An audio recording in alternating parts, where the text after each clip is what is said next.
ಹಾವಿಗೆ ಹಾಲೆರೆದ ಪಾಕಿಸ್ತಾನಕ್ಕೆ ಸ್ವಂತ ಮನೆಯಲ್ಲೇ ಆಘಾತ. ಇಸ್ಲಾಮಾಬಾದ್ ನಡೆಸಿದ ಆ ಸ್ಫೋಟದ ರಹಸ್ಯವೇನು? ಶುಕ್ರವಾರ ನಮಾಜ್ ಮಾಡಬೇಕಾದ್ರೇನೆ ಮಸೀದಿಯಲ್ಲಿ ಸ್ಫೋಟ. ಇಸ್ಲಾಮಾಬಾದ್ ಗಡಗಡ ನಡುಗಿಸಿದ ಆ ಸ್ಫೋಟದ ರಹಸ್ಯವೇನು? ನಮಸ್ಕಾರ ವೀಕ್ಷಕರೇ, ನಮ್ಮ ಹಿರಿಯರು ಒಂದು ಮಾತು ಹೇಳ್ತಾರೆ, ಮಾಡಿದ್ದುಣ್ಣೋ ಮಾರಾಯ ಅಂತ. ಅಂದರೆ ನಾವು ಬೇರೆಯವರಿಗೆ ಕೆಡುಕು ಬಯಸಿದ್ರೆ ಕಾಲಕ್ರಮೇಣ ಅದು ನಮಗೆ ತಿರುಗುಬಾಣವಾಗತ್ತೆ ಅಂತ. ಇತಿಹಾಸದ ಪುಟಗಳನ್ನು ಒಮ್ಮೆ ತಿರುವಿ ಹಾಕಿದರೆ ಈ ಮಾತು ಎಷ್ಟೋ ಸಾಮ್ರಾಜ್ಯಗಳಿಗೆ, ಎಷ್ಟೋ ದೇಶಗಳಿಗೆ ಅಕ್ಷರಶಃ ನಿಜವಾಗಿದೆ. ಇವತ್ತು ನಾವು ಮಾತನಾಡೋದಕ್ಕೆ ಹೊರಟಿರುವ ವಿಷಯ ಕೂಡ ಇದೇ ಗಾದೆ ಮಾತಿಗೆ ಹಿಡಿದ ಕನ್ನಡಿಯಂತಿದೆ. ಒಂದು ಕಾಲದಲ್ಲಿ ಪಕ್ಕದ ಮನೆಯಲ್ಲಿ ಬೆಂಕಿ ಹಚ್ಚೋದಕ್ಕೆ ತಾನು ಪೆಟ್ರೋಲ್ ಸುರಿಯುತ್ತಿದ್ದೇನೆ ಅಂದುಕೊಂಡಿದ್ದ ಒಂದು ದೇಶ ಇವತ್ತು ತಾನು ಹಚ್ಚಿದ ಬೆಂಕಿಯ ಜ್ವಾಲೆಯಲ್ಲಿ ತಾನೇ ಸಿಲುಕಾಕಿಕೊಂಡಿದೆ. ಹೌದು, ನಾನಿಲ್ಲಿ ಮಾತನಾಡ್ತಾ ಇರೋದು ನೆರೆಯ ರಾಷ್ಟ್ರ ಭಿಕಾರಿಸ್ತಾನ ಅರ್ಥಾತ್ ಪಾಕಿಸ್ತಾನದ ಬಗ್ಗೆ. ದಶಕಗಳಿಂದ ಉಗ್ರವಾದವನ್ನ ಒಂದು ಸ್ಟ್ರಾಟಜಿಕ್ ಅಸೆಟ್ ಅಂದ್ರೆ ಒಂದು ವಾಸ್ತಿಯನ್ನಾಗಿ ಪೋಷಿಸಿಕೊಂಡು ಬಂದಿದ್ದ ಆ ದೇಶಕ್ಕೆ ಈಗ ಅದೇ ಉಗ್ರವಾದ ಮುಳುವಾಗಿದೆ. ತಾನೇ ಸಾಕದಂತಹ ನಾಯಿ ತನಗೇ ಕಚ್ಚೋದಕ್ಕೆ ಬಂದಿದೆ. ಇವತ್ತಿನ ಈ ಸಂಚಿಕೆಯಲ್ಲಿ ಪಾಕಿಸ್ತಾನದ ರಾಜಧಾನಿ ಇಸ್ಲಾಮಾಬಾದ್ನಲ್ಲಿ ನಡೆದ ಭೀಕರ ಘಟನೆಯ ಬಗ್ಗೆ ಸಂಪೂರ್ಣವಾಗಿ ಆಳವಾಗಿ ತಿಳಿದುಕೊಳ್ಳೋಣ. ಏನಿದು ಘಟನೆ? ಅತ್ಯಂತ ಭದ್ರತೆ ಇರುವ ರಾಜಧಾನಿಯಲ್ಲಿಯೇ, ಅದು ಶುಭ ಶುಕ್ರವಾರ. ಎಲ್ಲ ಮುಸಲ್ಮಾನರು ಶುಕ್ರವಾರದಂದು ಪವಿತ್ರ ನಮಾಜ್ ಮಾಡಬೇಕಾದ್ರೆ ಇಂಥದ್ದೊಂದು ಕೃತ್ಯ ಎಸಗಿದ್ದು ಹೆಂಗ್ ಸಾಧ್ಯ ಆಯಿತು? ಈ ಘಟನೆಯ ಹಿಂದೆ ಯಾರಿದ್ದಾರೆ ಮತ್ತು ಮುಖ್ಯವಾಗಿ ಶಿಯಾ ಸಮುದಾಯವನ್ನೇ ಗುರಿಯಾಗಿಸಿಕೊಳ್ಳೋದಕ್ಕೆ ಕಾರಣ ಏನು? ಎಲ್ಲ ಪ್ರಶ್ನೆಗಳಿಗೆ ಇವತ್ತಿನ ಈ ಡೀಟೇಲ್ಡ್ ವಿಡಿಯೋದಲ್ಲಿ ಉತ್ತರವನ್ನು ಪಡೆದುಕೊಳ್ಳೋಣ. ಆದರೆ ಅದಕ್ಕಿಂತ ಮುಂಚೆ ಕರಾಳ ಶುಕ್ರವಾರ ಪಾಕಿಸ್ತಾನಕ್ಕೆ ಆಗಿದೆಯಲ್ಲ, ತಾನೇ ಸಾಕದಂತ ನಾಯಿ ತನಗೇ ಕಚ್ತಾ ಇದೆಯಲ್ಲ, ಈ ಪಾಕಿಸ್ತಾನದ ಭಯೋತ್ಪಾದಕ ಫ್ಯಾಕ್ಟರಿಯ ಬಗ್ಗೆ ನಿಮಗೇನನ್ಸುತ್ತೆ ಕಮೆಂಟ್ ಮೂಲಕ ತಿಳಿಸಿ.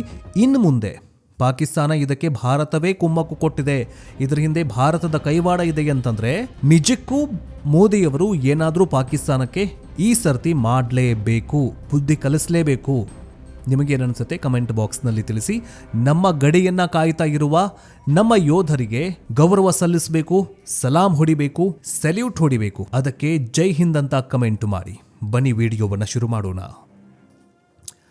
ಅದು ಪಾಕಿಸ್ತಾನದ ರಾಜಧಾನಿ ಇಸ್ಲಾಮಾಬಾದ್. ಸಾಮಾನ್ಯವಾಗಿ ಶುಕ್ರವಾರ ಅಂತಂದ್ರೆ ಮುಸಲ್ಮಾನ್ ಬಾಂಧವರಿಗೆ ಪವಿತ್ರವಾದ ದಿನ. ಮಧ್ಯಾಹ್ನದ ಪ್ರಾರ್ಥನೆಗೆ ಅಥವಾ ಜುಮ್ಮಾ ನಮಾಜ್ಗೆ ಎಲ್ಲರೂ ಸಿದ್ಧರಾಗುವ ಸಮಯ ಅದು. ಇಸ್ಲಾಮಾಬಾದ್ನ ಒಂದು ಐಷಾರಾಮಿ ಪ್ರದೇಶ. ಅಲ್ಲಿಯ ಪ್ರಮುಖ ಭಾಗಗಳಲ್ಲಿ ಇಮಾಮ್ಬರ್ಗ ಎನ್ನುವಂತಹ ಮಸೀದಿ ಇದೆ. ಇದು ಶಿಯಾ ಸಮುದಾಯದ ಮುಸಲ್ಮಾನರು ಹೆಚ್ಚಾಗಿ ಸೇರುವಂತಹ ಪವಿತ್ರ ಸ್ಥಳ. ಕರ್ಬಲಾ ದುರಂತವನ್ನ ಸ್ಮರಿಸೋದಕ್ಕೆ ಮತ್ತು ಪ್ರಾರ್ಥನೆ ಸಲ್ಲಿಸಲು ನೂರಾರು ಜನ ಅಲ್ಲಿ ಜಮಾಯಿಸಿದ್ರು. ವಾತಾವರಣ ನೋಡೋದಕ್ಕೆ ಶಾಂತವಾಗಿತ್ತು. ಪ್ರಾರ್ಥನೆಯ ಅಲೆಗಳು ಎಲ್ಲೆಲ್ಲಿ ಕೇಳಿಸ್ತಾಗಿತ್ತು. ಆದರೆ ಆ ಶಾಂತತೆಯನ್ನ ಭೇದಿಸೋದಕ್ಕೆ ಕೆಲವು ಕ್ಷಣ ಬೇಕಾಯಿತು. ಯಾರೂ ಊಹೆ ಮಾಡಿಕೊಳ್ಳದ ರೀತಿಯಲ್ಲಿ ಕ್ಷಣ ಮಾತ್ರದಲ್ಲಿ ಒಂದು ಭಾರೀ ಸ್ಫೋಟ ಸಂಭವಿಸುತ್ತೆ. ಆ ಶಬ್ದ ಎಷ್ಟೊಂದು ಜೋರಾಗಿತ್ತಂದ್ರೆ ಇಡೀ ಇಸ್ಲಾಮಾಬಾದ್ ನಗರವೇ ಒಂದು ಕ್ಷಣ ಬೆಚ್ಚಿ ಬಿದ್ದಿತು. ಧೂಳಿನ ಮೋಡ ಮುಸುಕಿದ ಆ ಪ್ರದೇಶದಲ್ಲಿ ಆಗಷ್ಟೇ ದೇವರ ಧ್ಯಾನದಲ್ಲಿದ್ದ ನೂರಾರು ಜನ ರಕ್ತದ ಮಡುವಿನಲ್ಲಿ ಬಿದ್ದಿದ್ರು. ಈ ದುರಂತದಲ್ಲಿ ಬರೋಬ್ಬರಿ 69 ಜನ ಪ್ರಾಣ ಕಳೆದುಕೊಂಡಿದ್ದಾರೆ ಅಂತ ಹೇಳಿದ್ದಾರೆ. ಆದರೆ ಇದು ಪಾಕಿಸ್ತಾನ ಇಲ್ಲೂ ಕೂಡ ತನ್ನ ಸಾವಿನ ಸಂಖ್ಯೆಯನ್ನ ಬಚ್ಚಿಡ್ತಾ ಇದೆ. 200+ ಪ್ರಾಣ ಕಳೆದುಕೊಂಡಿದ್ದಾರೆ ಜನ ಅಂತ ಒಂದು ವರದಿ ಹೇಳ್ತಾ ಇದೆ. ಈಗ 69 ಅಂತ ವರದಿಯಾಗಿದೆ. 69 ಅಂತಾನೆ ತಿಳಿದುಕೊಳ್ಳೋಣ. ಈ 69 ಜೀವಗಳು ಅಲ್ಲಿಯೇ ಅಂತ್ಯ ಕಂಡಿವೆ. ಇನ್ನು 169ಕ್ಕೂ ಹೆಚ್ಚು ಜನ ಗಂಭೀರವಾಗಿ ಗಾಯಗೊಂಡಿದ್ದಾರೆ. ಆಸ್ಪತ್ರೆಗಳು ಗಾಯಾಳುಗಳಿಂದ ತುಂಬಿ ಹೋಗಿದೆ. ಒಂದು ಕ್ಷಣದಲ್ಲಿ ನಗುತ್ತಾ ಮಾತನಾಡ್ತಾ ಬಂದಿದ್ದ ಜನ ಈಗ ಶಾಶ್ವತವಾಗಿ ಮೌನಕ್ಕೆ ಜಾರಿದ್ದಾರೆ. ಪೊಲೀಸರ ಪ್ರಾಥಮಿಕ ತನಿಖೆಯ ಪ್ರಕಾರ ಇದೊಂದು ಆತ್ಮಾಹುತಿ ದಾಳಿ ಅಂತ ಶಂಕಿಸಲಾಗಿದೆ. ಆದರೆ ಮನುಷ್ಯ ಬಾಂಬ್ ಆಗಿ ಬಂದು ಈ ಕೃತ್ಯ ಎಸಗಿರಬಹುದು. ಆದರೆ ಇಲ್ಲಿ ಅಚ್ಚರಿಯ ವಿಷಯ ಏನಂದ್ರೆ ಇಸ್ಲಾಮಾಬಾದ್ ಅಷ್ಟು ಸುಲಭವಾಗಿ ನುಸುಳೋದಕ್ಕೆ ಸಾಧ್ಯವಿರುವ ಜಾಗವಲ್ಲ. ಇದು ದೇಶದ ರಾಜಧಾನಿ. ಅಲ್ಲಿನ ಭದ್ರತೆ ಅತ್ಯಂತ ಕಟ್ಟುನಿಟ್ಟಾಗಿರುತ್ತೆ. ಹಾಗಿದ್ರೂ ಇಂತಹದೊಂದು ಭಾರೀ ಪ್ರಮಾಣದ ಸ್ಫೋಟಕವನ್ನ ಮಸೀದಿಯ ಒಳಗಡೆ ತರಲು ಹೇಗೆ ಸಾಧ್ಯವಾಯಿತು ಅನ್ನೋದೇ ಈಗ $1 ಮಿಲಿಯನ್ ಪ್ರಶ್ನೆ. ಯಾಕೆ ಮಸೀದಿಯೊಳಗಡೆ ಬಾಂಬ್ ಸ್ಫೋಟ ಆಗಬಾರ್ದಾ? ಅದೇ ಗೋವಾದಲ್ಲಿ, ಶ್ರೀಲಂಕಾದಲ್ಲಿ ಕ್ರಿಶ್ಚಿಯನ್ ಚರ್ಚ್ಗಳಲ್ಲೆಲ್ಲ ಹೋಗಿ ಬಾಂಬ್ ಸ್ಫೋಟಗಳಾಗ್ತವೆ. ಯಾಕೆ ಮಸೀದಿಯೆಲ್ಲ ಆಗಬಾರ್ದ ಅಂತ ಏನಾದರೂ ರೂಲ್ಸ್ ಇದೆಯಾ? ಈಗ ತಾನೇ ಸಾಕಿದಂತಹ ಪಾಕಿಸ್ತಾನದ ನಾಯಿ ತನ್ನವರನ್ನೇ ಸುಟ್ಟು ಭಸ್ಮ ಮಾಡಿ ಹಾಕಿದೆ. ಈ ಘಟನೆ ನಡೆದ ಟೈಮಿಂಗ್ ಅಂದರೆ ಆ ಸಮಯ ಇದೆಯಲ್ಲ, ಇದು ಪಾಕಿಸ್ತಾನಕ್ಕೆ ಅಂತಾರಾಷ್ಟ್ರೀಯ ಮಟ್ಟದಲ್ಲಿ ಅತಿ ದೊಡ್ಡ ಮುಜುಗರ, ಮಾನ ಮರ್ಯಾದೆ ಹರಾಜು ಹಾಕುವಂತೆ ಮಾಡಿದೆ. ಯಾಕೆ? ಸರಿಯಾಗಿ ಇದೇ ದಿನ ಉಜ್ಬೇಕಿಸ್ತಾನ್ ದೇಶದ ಅಧ್ಯಕ್ಷರಾದ ಶೌಕತ್ ಮಿರ್ಜಿಯೋವೆನ್ ಅವರು ಪಾಕಿಸ್ತಾನಕ್ಕೆ 2 ದಿನಗಳ ಭೇಟಿಗಾಗಿ ಬಂದಿದ್ರು. ಒಂದು ವಿದೇಶದ ಅಧ್ಯಕ್ಷರು ಬಂದಿದ್ದಾರೆ ಅಂದಮೇಲೆ ರಾಜಧಾನಿಯಲ್ಲಿ ಎಷ್ಟರ ಮಟ್ಟಿಗೆ ಹೈ ಅಲರ್ಟ್ ಇರಬೇಕು, ಭದ್ರತೆ ಹೇಗಿರಬೇಕು, ಒಂದು ನೊಣ ಕೂಡ ಅನುಮತಿ ಇಲ್ಲದೆ ಒಳಗಡೆ ಬರಬಾರದು, ಅಷ್ಟು ಟೈಟ್ ಸೆಕ್ಯುರಿಟಿ ಇರಬೇಕಾಗಿತ್ತು. ಆದರೆ ವಿದೇಶಿ ಗಣ್ಯರು ನಗರದಲ್ಲಿರುವಾಗಲೇ ಅವರ ಮೂಗಿನ ನೇರಕ್ಕೆ ಇಂತಹದೊಂದು ದೊಡ್ಡ ಘಟನೆ ಸಂಭವಿಸಿದೆ. ಇದು ಪಾಕಿಸ್ತಾನದ ಭದ್ರತಾ ವ್ಯವಸ್ಥೆ, ಅಲ್ಲಿನ ಗುಪ್ತಚರ ಇಲಾಖೆ ಎಷ್ಟರ ಮಟ್ಟಿಗೆ ನಿದ್ದೆ ಮಾಡ್ತಾ ಇದೆ, ವಿಫಲವಾಗಿದೆ ಎನ್ನುವುದು ಜಗತ್ತಿಗೆ ಮತ್ತೊಮ್ಮೆ ಸಾಬೀತಾಗಿದೆ, ತೋರಿಸ್ಕೊಟ್ಟಿದೆ. ತಜಿಕಿಸ್ತಾನ್ ಅಧ್ಯಕ್ಷರಿಗೆ ನೋಡಿ, ನಮ್ಮ ದೇಶದಲ್ಲಿ ನಮ್ಮ ಜನರಿಗೆ ರಕ್ಷಣೆ ಇಲ್ಲ, ಇನ್ನು ಬಂಡವಾಳ ಹೂಡುವುದಕ್ಕೆ ಬರುವಂತಹ ವಿದೇಶಿಗರಿಗೆ ನಾವು ಹೆಂಗೆ ರಕ್ಷಣೆ ಕೊಡಬೇಕು ಅಂತ ಪಾಕಿಸ್ತಾನವೇ ಪರೋಕ್ಷವಾಗಿ ಒಪ್ಕೊಂಡಿದೆ. ವೀಕ್ಷಕರೇ, ಇಲ್ಲಿ ನಾವು ಗಮನಿಸಬೇಕಾದ ಮತ್ತೊಂದು ಸೂಕ್ಷ್ಮ ವಿಷಯ ಇದೆ. ಈ ಸ್ಫೋಟ ನಡೆದಿದ್ದು ಇಮಾಮ್ ದರ್ಗಾದಲ್ಲಿ. ನಾನು ಮೊದಲೇ ಹೇಳಿದ ಹಾಗೆ ಇದು ಶಿಯಾ ಸಮುದಾಯಕ್ಕೆ ಸೇರಿದ ಮಸೀದಿಯಾಗಿದೆ. ಪಾಕಿಸ್ತಾನದಲ್ಲಿ ಶಿಯಾ ಮತ್ತು ಸುನ್ನಿ ಸಮುದಾಯಗಳ ನಡುವಿನ ಸಂಘರ್ಷ ಇವತ್ತು ನಿನ್ನೆಯದಲ್ಲ. ದಶಕಗಳಿಂದಲೂ ಶಿಯಾ ಸಮುದಾಯದ ಮೇಲೆ ದಾಳಿಗಳು ನಡೆಯುತ್ತಲೇ ಬರ್ತಾ ಇದ್ದಾವೆ. ಈ ದಾಳಿಯು ಒಂದು ನಿರ್ದಿಷ್ಟ ಸಮುದಾಯವನ್ನೇ ಟಾರ್ಗೆಟ್ ಮಾಡಿ ನಡೆಸಲಾಗಿದೆ ಎನ್ನುವುದು ಮೇಲ್ನೋಟಕ್ಕೆ ಸ್ಪಷ್ಟವಾಗ್ತಾ ಇದೆ. ಅಲ್ಲಿ ಅಲ್ಪಸಂಖ್ಯಾತ ಶಿಯಾ ಸಮುದಾಯದವರಿಗೆ ಪಾಕಿಸ್ತಾನದಲ್ಲಿ ನೆಮ್ಮದಿಯಿಂದ ಪ್ರಾರ್ಥನೆ ಮಾಡೋದಕ್ಕೂ ಕೂಡ ಆಗದ ಪರಿಸ್ಥಿತಿ ನಿರ್ಮಾಣವಾಗಿದೆ. ಇದು ಕೇವಲ ಒಂದು ಸ್ಫೋಟವಲ್ಲ, ಇದೊಂದು ದ್ವೇಷದ ದಳ್ಳೂರಿ ಅಂತ ಹೇಳಲಾಗ್ತಾ ಇದೆ. ಈಗ ನಾವು ವಿಡಿಯೋದ ಪ್ರಮುಖ ಭಾಗಕ್ಕೆ ಬರೋಣ. ಅಮೆರಿಕದ ಮಾಜಿ ವಿದೇಶಾಂಗ ಕಾರ್ಯದರ್ಶಿ ಹಿಲರ್ ಕ್ಲಿಂಟನ್ ಒಮ್ಮೆ ಪಾಕಿಸ್ತಾನಕ್ಕೆ ಒಂದು ಮಾತು ಹೇಳಿದರು. ನೀವು ನಿಮ್ಮ ಮನೆಯ ಹಿತ್ತಲಿನಲ್ಲಿ ವಿಷ ಹಾವುಗಳನ್ನು ಸಾಕೊಂಡಿದ್ದೀರಾ, ಯಾಕಂದರೆ ಆ ಹಾವುಗಳು ಕೇವಲ ನಿಮ್ಮ ನೆರೆಹೊರೆಯವರನ್ನು ಮಾತ್ರ ಕಚ್ಚುತ್ತವೆ ಅಂತ ನೀವು ಅಂದುಕೊಂಡಿದ್ದೀರಾ.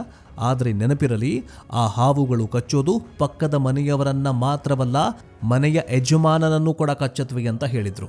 ಇವತ್ತು ಆ ಮಾತು ಅಕ್ಷರಶಃ ನಿಜವಾಗಿದೆ. ಪಾಕಿಸ್ತಾನ ದಶಕಗಳಿಂದ ತಾಲಿಬಾನ್ ಮತ್ತು ಇತರೆ ಉಗ್ರಗಾಮಿ ಸಂಘಟನೆಗಳಿಗೆ ಆಶ್ರಯ ನೀಡಿದೆ, ಪೋಷಣೆ ಮಾಡಿದೆ. ತನ್ನದೇ ಇಷ್ಟೆಲ್ಲ ಒಂದು ದೇಶ ತನ್ನ ಮಿಲಿಟರಿ ಭದ್ರವಾಗಿರಬೇಕು ಅಂತ ಬಜೆಟ್ನ 70% ಮಿಲಿಟರಿಗೆ ಹಾಕ್ತಿವೆ. ಆದರೆ ಪಾಕಿಸ್ತಾನ ಏನು ಮಾಡ್ತು, ತನ್ನ ಮಿಲಿಟರಿ ಉಪವಾಸ ಬಿದ್ದರೂ ಪರವಾಗಿಲ್ಲ, ನಾನು ಉಗ್ರಗಾಮಿಗಳಿಗೆ ಫಂಡಿಂಗ್ ಮಾಡಬೇಕು, ಉಗ್ರಗಾಮಿಗಳು ಆರಾಮಾಗಿದ್ದರೆ ಪಾಕಿಸ್ತಾನ ಆರಾಮಾಗಿರುತ್ತೆ ಅಂತ ಅಂದುಕೊಂಡಿದ್ದ ಈ ಪಾಕಿಸ್ತಾನಕ್ಕೆ ಈಗ ಇದೇ ಉಗ್ರರು ಮುಳುವಾಗಿದ್ದಾರೆ. ಈ ಉಗ್ರರಿಗೆ ಪಾಕಿಸ್ತಾನ ತರಬೇತಿ ನೀಡಿತು, ಹಣಕಾಸಿನ ನೆರವು ನೀಡಿತು. ಉದ್ದೇಶ ಇಷ್ಟೇ ಆಗಿತ್ತು, ಈ ಉಗ್ರರನ್ನ ಬಳಸಿಕೊಂಡು ಭಾರತ ಮತ್ತು ಅಫ್ಘಾನಿಸ್ತಾನದಲ್ಲಿ ಅಶಾಂತಿ ಉಂಟು ಮಾಡೋದು. ಆದರೆ ವಿಪರ್ಯಾಸ ನೋಡಿ, ಅಫ್ಘಾನಿಸ್ತಾನದಲ್ಲಿ ತಾಲಿಬಾನ್ ಅಧಿಕಾರಕ್ಕೆ ಬಂದ ಮೇಲೆ ಪಾಕಿಸ್ತಾನಕ್ಕೆ ಲಾಭವಾಗುವ ಬದಲು ನಷ್ಟವೇ ಹೆಚ್ಚಾಗಿದೆ. ಪಾಕಿಸ್ತಾನದೊಳಗೆ ಇರುವಂತಹ ತೆಹರೀಕೆ ತಾಲಿಬಾನ್ ಪಾಕಿಸ್ತಾನ್ TTP ಎಂಬ ಸಂಘಟನೆ ಈಗ ಪಾಕಿಸ್ತಾನದ ಸೇನೆಯ ವಿರುದ್ಧವೇ ತಿರುಗಿ ಬಿದ್ದಿದೆ. ನಮಗೆ ಪ್ರತ್ಯೇಕ ರಾಷ್ಟ್ರ ಬೇಕು, ನಮಗೆ ಪ್ರತ್ಯೇಕ ಆಡಳಿತ ಬೇಕು, ಶರಿಯಾ ಕಾನೂನು ಬೇಕು ಅಂತ ಪಾಕ್ ಸೈನಿಕರನ್ನೇ ಟಾರ್ಗೆಟ್ ಮಾಡ್ತಾ ಇದ್ದಾರೆ. ಮುನೀರ್ ನೇತೃತ್ವದ ಪಾಕ್ ಸೇನೆಗೆ ಈಗ ದಿಕ್ಕೆ ತೋಚದಂತಾಗಿದೆ. ತಾನು ಪೋಷಿಸಿದ ಭಸ್ಮಾಸುರ ಈಗ ತನ್ನ ತಲೆಯ ಮೇಲೆಯೇ ಕೈಕಟ್ಟಿ ಕೂತಿದ್ದಾನೆ. ಇನ್ನು ಇಸ್ಲಾಮಾಬಾದ್ನಲ್ಲಿ ನಡೆದ ಈ ಸ್ಫೋಟದ ಜೊತೆಗೆ ನಾವು ಲಿಂಕ್ ಮಾಡಬೇಕಾದ ಇನ್ನೊಂದು ಪ್ರಮುಖ ವಿಷಯ ಇದೆ, ಅದೇ ಬಲೂಚಿಸ್ತಾನ್. ಪಾಕಿಸ್ತಾನದ ಪಾಲಿಗೆ ಬಲೂಚಿಸ್ತಾನ್ ಅನ್ನೋದು ಬಾಯಿಗೆ ಬಂದ ತುತ್ತು, ಆದರೆ ನುಂಗಲಾರದ ಬಿಸಿ ತುಪ್ಪ. ಕಳೆದ ಜನವರಿ ಮತ್ತು ಫೆಬ್ರವರಿ 2026ರ ಅವಧಿಯಲ್ಲಿ ಬಲೂಚ್ ಲಿಬರೇಷನ್ ಆರ್ಮಿ ಅನ್ನೋ ಸಂಘಟನೆ ಪಾಕಿಸ್ತಾನದ ಸೇನೆಯ ಮೇಲೆ ದೊಡ್ಡ ಮಟ್ಟದಲ್ಲಿ ದಾಳಿ ನಡೆಸಿತ್ತು. ಮಜೀದ್ ಬ್ರಿಗೇಡ್ ಅಂತ ಕರೆಯಲ್ಪಡುವ ಇವರ ಆತ್ಮಾಹುತಿ ದಳ ಬಲೂಚಿಸ್ತಾನದ ನುಷ್ಕಿ ಮತ್ತು ಇತರೆ ಜಿಲ್ಲೆಗಳಲ್ಲಿ ಏಕಕಾಲಕ್ಕೆ ದಾಳಿ ಮಾಡಿತ್ತು. ಎಷ್ಟರ ಮಟ್ಟಿಗಂದ್ರೆ ನುಷ್ಕಿ ಪಟ್ಟಣವನ್ನ ಕೆಲವು ದಿನಗಳ ಕಾಲ ತಮ್ಮ ಹಿಡಿತಕ್ಕೆ ತೆಗೆದುಕೊಂಡಿದ್ರು. ಪಟ್ಟಣ ಅಷ್ಟೇ ಅಲ್ಲ, ಅಲ್ಲಿರುವಂತಹ ಕೋರ್ಟ್, ಜಿಲ್ಲಾಧಿಕಾರಿಗಳ ಕಚೇರಿ, ಪೊಲೀಸ್ ಸ್ಟೇಷನ್, ಪಾಕಿಸ್ತಾನದ ಆರ್ಮಿ ಆಫೀಸ್ ಎಲ್ಲವೂ ಕೂಡ ಈ ಬಲೂಚಿ ಸಂಘಟನೆಯ ಕೈಯಲ್ಲಿ ಈಗ ಇವೆ. ಪಾಕಿಸ್ತಾನದ ಸೇನೆ ನಾವು ಪರಿಸ್ಥಿತಿಯನ್ನು ಹತೋಟಿಗೆ ತಂದಿದ್ದೇವೆ, ಕೆಲವೇ ಸೈನಿಕರು ಪ್ರಾಣ ಕಳೆದುಕೊಂಡಿದ್ದಾರೆ ಅಂತ ಹೇಳಿಕೆ ನೀಡಿತು. ಆದರೆ BLA ಹೇಳೋ ಪ್ರಕಾರ ನೂರಾರು ಪಾಕಿಸ್ತಾನಿ ಸೈನಿಕರು ಈ ಕಾದಾಟದಲ್ಲಿ ಪ್ರಾಣ ಬಿಟ್ಟಿದ್ದಾರೆ. ಬಲೂಚಿಸ್ತಾನದ ಜನರಿಗೆ ಚೀನಾದವರು ಬಂದು ತಮ್ಮ ಸಂಪನ್ಮೂಲಗಳನ್ನು ದೋಚ್ತಾ ಇದ್ದಾರೆ ಎನ್ನೋ ಸಿಟ್ಟಿದೆ. ಆ ಸಿಟ್ಟು ಈಗ ಜ್ವಾಲಾಮುಖಿಯಾಗಿ ಸ್ಫೋಟಗೊಳ್ಳುತ್ತಾಗಿದೆ. ಈಗ ಇಸ್ಲಾಮಾಬಾದ್ನಲ್ಲಿ ನಡೆದಿರುವಂತಹ ಸ್ಫೋಟಕ್ಕೂ ಬಲೂಚ್ ಪ್ರಾಂತ್ಯ ಪ್ರತ್ಯೇಕವಾದಿಗಳಿಗೂ ಸಂಬಂಧ ಇದೆಯಾ, ಅಥವಾ ಇದು TTP ಅಥವಾ IS ಅಂದರೆ ಇಸ್ಲಾಮಿಕ್ ಸ್ಟೇಟ್ ಖುರಾಸನ್ ಕೆಲಸ ಇರಬಹುದಾ? ಸದ್ಯಕ್ಕೆ ಯಾವುದೇ ಸಂಘಟನೆಯ ಕೃತ್ಯದ ಹೊಣೆಯನ್ನು ಹೊತ್ತುಕೊಂಡಿಲ್ಲ. ಆದರೆ ಶಿಯಾ ಮಸೀದಿಯ ಮೇಲಿನ ದಾಳಿಯನ್ನು ನೋಡಿದರೆ ಇದು ಪಂಥೀಯ ದ್ವೇಷದ ಕೃತ್ಯ ಅಂತ ಅನುಮಾನಿಸಬಹುದಾಗಿದೆ. ಇನ್ನು ನವೆಂಬರ್ ತಿಂಗಳಲ್ಲೇ ಇದೇ ಇಸ್ಲಾಮಾಬಾದ್ನ ನ್ಯಾಯಾಲಯದ ಸಂಕೀರ್ಣದ ಬಳಿ ಒಂದು ಕಾರ್ ಬಾಂಬ್ ಸ್ಫೋಟವಾಗಿತ್ತು. ಇದರಲ್ಲಿ 12 ಜನ ಪ್ರಾಣ ಕಳೆದುಕೊಂಡಿದ್ರು. ಅದು ಕೂಡ ಆತ್ಮಾಹುತಿ ದಾಳಿಯಾಗಿತ್ತು. ಅಂದರೆ ಕಳೆದ 6 ತಿಂಗಳಲ್ಲಿ ಇದು ರಾಜಧಾನಿಯಲ್ಲಿ ನಡೆದ 2ನೇ ಅತಿ ದೊಡ್ಡ ದಾಳಿ. ಯೋಚನೆ ಮಾಡಿ, ಒಂದು ದೇಶದ ರಾಜಧಾನಿ ಅಂದರೆ ಅಲ್ಲಿ ಸಂಸತ್ತಿರತ್ತೆ, ಪ್ರಧಾನಿ ಕಚೇರಿ ಇರುತ್ತೆ, ವಿದೇಶಿ ರಾಯಭಾರಿಗಳ ಕಚೇರಿ ಇರುತ್ತೆ. ಇಂಥ ಜಾಗದಲ್ಲಿ ಸುರಕ್ಷತೆ ಇಲ್ಲ ಅಂತಂದರೆ ಇನ್ನು ಗಡಿ ಭಾಗಗಳಲ್ಲಿ, ಹಳ್ಳಿಗಳಲ್ಲಿ ಜನರ ಪಾಡೇನು? ಸಾಮಾನ್ಯ ಜನರು ಪ್ರತಿದಿನ ಮನೆಯಿಂದ ಹೊರಗಡೆ ಬರುವಾಗ ಅಥವಾ ಹೋಗುವಾಗ ನಾನು ಸಂಜೆ ಮನೆಗೆ ಜೀವಂತವಾಗಿ ಬರ್ತೀನಿ ಅನ್ನೋದು ಅವರಿಗೆ ಕಾನ್ಫಿಡೆನ್ಸ್ ಇಲ್ಲ ಅನ್ನುವಂತಹ ಭಯದಲ್ಲೇ ಬದುಕನ್ನು ಸಾಗಿಸ್ತಾ ಇದ್ದಾರೆ. ಈಗಾಗಲೇ ಪಾಕಿಸ್ತಾನ ಆರ್ಥಿಕವಾಗಿ ದಿವಾಳಿ ಅಂಚಿನಲ್ಲಿದೆ. ಬೆಲೆ ಏರಿಕೆ ಮುಗಿಲು ಮುಟ್ಟಿದೆ. ಹಿಟ್ಟಿಗಾಗಿ, ಅಕ್ಕಿಗಾಗಿ, ನೀರಿಗಾಗಿ ಜನ ಬಡದಾಡ್ತಿದ್ದಾರೆ. IMF ಮುಂದೆ ಸಾಲಕ್ಕಾಗಿ ಕೈ ಒಡ್ಡಿ ನಿಂತಿದೆ ಪಾಕಿಸ್ತಾನ. ಇಂಥ ಸಮಯದಲ್ಲಿ ದೇಶದಲ್ಲಿ ಭದ್ರತೆ ಇಲ್ಲದಿದ್ದರೆ ಯಾರೂ ಅಲ್ಲಿ ವ್ಯಾಪಾರ ಮಾಡೋದಕ್ಕೆ ಬರೋದಿಲ್ಲ ಅನ್ನೋದು ಪಾಕಿಸ್ತಾನದ ಪ್ರಧಾನಿ ಶಹಬಾಜ್ ಶರೀಫ್, ಇದೇ ಮೂರ್ಖ ಆಸಿಮ್ ಮುನೀರ್ಗೂ ಕೂಡ ಗೊತ್ತಿದೆ. ಇನ್ನು ಈ ಸ್ಫೋಟ ಕೇವಲ 69 ಜನರ ಪ್ರಾಣ ತೆಗೆದಿಲ್ಲ, ಬದಲಾಗಿ ಪಾಕಿಸ್ತಾನದ ಆರ್ಥಿಕ ಚೇತರಿಕೆಯ ಕನಸಿನ ಮೇಲೂ ಕೂಡ ಬಾಂಬ್ ಹಾಕಿದಂತಾಗಿದೆ. ಕ್ರಿಕೆಟ್ ಟೂರ್ನಿಗಳನ್ನು ಆಯೋಜಿಸುವುದಕ್ಕೆ ಅಲ್ಲಿನ ಫ್ರಾಂಚೈಸಿಗಳು ಪರದಾಡ್ತಾಗಿದ್ದಾರೆ. ವಿದೇಶಿ ಹೂಡಿಕೆದಾರರನ್ನ ಕರೆಯೋದಕ್ಕೆ ಹೆಣಗಾಡ್ತಾಗಿದ್ದಾರೆ. ಯಾರು ಕ್ರಿಕೆಟ್ ಆಡಕ್ಕೆ ಬರ್ತಾರೆ? ಅಲ್ಲೋ ನಮ್ಮಲ್ಲಿ ಹೆಂಗೆ IPL ಆಗತ್ತಲ್ಲ, ಅಲ್ಲಿ ಪಾಕಿಸ್ತಾನ ಪ್ರೀಮಿಯರ್ ಲೀಗ್ ಆಗತ್ತೆ. ಇಲ್ಲಿ ಇಂಡಿಯಾದಲ್ಲಿ IPL ಹಂಗಾಮ ಶುರುವಾಗಿದ್ದರೆ ಅದೇ ಟೈಮಲ್ಲಿ ಪಾಕಿಸ್ತಾನದಲ್ಲಿ ಈ PPL ಶುರುವಾಗುತ್ತೆ, ಪಾಕಿಸ್ತಾನ ಪ್ರೀಮಿಯರ್ ಲೀಗ್. ಇಂಡಿಯಾದಲ್ಲಿ ಬಿಡಿ, ಇಂಡಿಯಾದ್ದು ಆರ್ಥಿಕತೆ ಅಂದರೆ ಒಂದೇ ವರ್ಷದ್ದು ಬರೀ ಒಂದು 6 ತಿಂಗಳಲ್ಲಿ ತೊಗೊಂಡ್ಬಿಡ್ತೇವೆ. ಆರ್ಥಿಕವಾಗಿ ಅದನ್ನು ಎಕನಾಮಿಕಲಿ ನಾವು ಅದನ್ನು ಇದು ಮಾಡ್ಕೊಳ್ತೀವಿ. ಆದರೆ ಪಾಕಿಸ್ತಾನದಲ್ಲಿ ಇಂತಹ ಈ ಪ್ರೀಮಿಯರ್ ಲೀಗು, ಕ್ರಿಕೆಟು, ಅವು ಇವು ಅಂತ ಇನ್ನೊಂದು ಸ್ವಲ್ಪ ಆಯೋಜನೆ ಮಾಡಿದ್ರೆ ಪಾಕಿಸ್ತಾನ ಸರ್ಕಾರಕ್ಕೆ ಒಂಚೂರು ಉಸಿರಾಡಬಹುದು. ಯಾಕಂತಂದರೆ ಅಲ್ಲಿ ಫ್ರಾಂಚೈಸಿಗಳು ಬರ್ತಾರೆ, ವಿದೇಶದಿಂದ ಫಂಡಿಂಗ್ ಆಗುತ್ತೆ, ಅಡ್ವರ್ಟೈಸ್ಮೆಂಟ್ ಬರುತ್ತೆ, ಜಾಹೀರಾತುಗಳು ಬರುತ್ತೆ. ಎಲ್ಲೋ ಒಂದು ಕಡೆ ಒಂದು ಸ್ವಲ್ಪ 1-2 ತಿಂಗಳು ಬದುಕುವಷ್ಟು ಎಕನಾಮಿ ಅಂದರೆ ಟ್ಯಾಕ್ಸ್ ಬಂದು ಪಾಕಿಸ್ತಾನ ಸರ್ಕಾರಕ್ಕೆ ಬೀಳುತ್ತೆ. ಆದರೆ ಈ ಸರ್ತಿ ಏನಾಗುತ್ತೆ? ಈ ಸರ್ತಿ ಯಾರು ಬರ್ತಾರೆ? 69 ಅಲ್ಲ, 200-300 ಜನ ಬರೀ ಬಾಂಬ್ ಬ್ಲಾಸ್ಟ್ನಲ್ಲಿ ಸಾಯ್ತಾ ಇದ್ದಾರೆ. ಇವ್ರ ಮನೆಗೆ, ಈ ದೇಶಕ್ಕೆ ಯಾರು ಹೋಗ್ತಾರೆ? ಆಯೋಜಕರೇ ಹೋಗ್ತಾ ಇಲ್ಲ.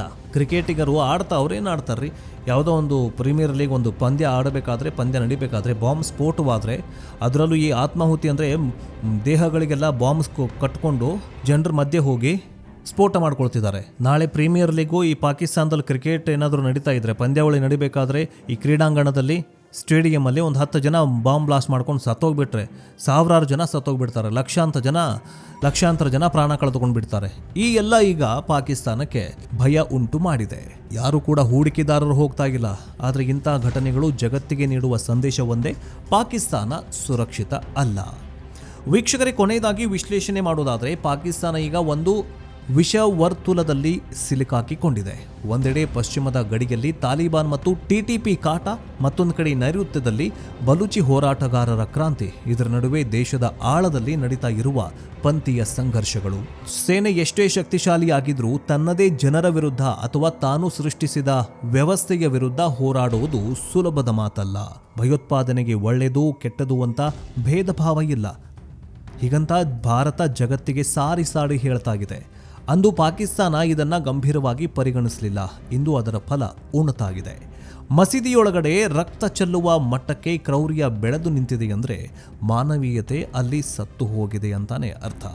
ಈ ಘಟನೆಯಲ್ಲಿ ಪ್ರಾಣ ಕಳೆದುಕೊಂಡ ಅಮಾಯಕರಿಗೆ ಶಾಂತಿ ಸಿಗಲಿ ಮತ್ತು ಅವರ ಕುಟುಂಬಗಳಿಗೆ ದುಃಖವನ್ನು ಭರಿಸುವ ಶಕ್ತಿ ಸಿಗಲಿ ಅಂತ ಆಶಿಸೋಣ. ಈ ಘಟನೆಯ ಬಗ್ಗೆ ನಿಮ್ಮ ಅನಿಸಿಕೆ, ಅಭಿಪ್ರಾಯ ಏನು? ಪಾಕಿಸ್ತಾನ ಈ ಪರಿಸ್ಥಿತಿಗೆ ನಿಜವಾಗಲೂ ಕಾರಣೀಕರ್ತರು ಯಾರು? ಅಲ್ಲಿನ ರಾಜಕಾರಣಿಗಳು ಅಥವಾ ಸೇನೆಯೋ? ನಿಮ್ಮ ಅಭಿಪ್ರಾಯ ಕಮೆಂಟ್ ಬಾಕ್ಸ್ನಲ್ಲಿ ತಿಳಿಸಿ. ನೆಕ್ಸ್ಟ್ ಅಪ್ಡೇಟ್ನೊಂದಿಗೆ ಬೇಗ ವಾಪಸ್ ಬರ್ತೀವಿ. ಜೈ ಹಿಂದ್, ಜೈ ಕರ್ನಾಟಕ, ವಂದೇ ಮಾತರಂ.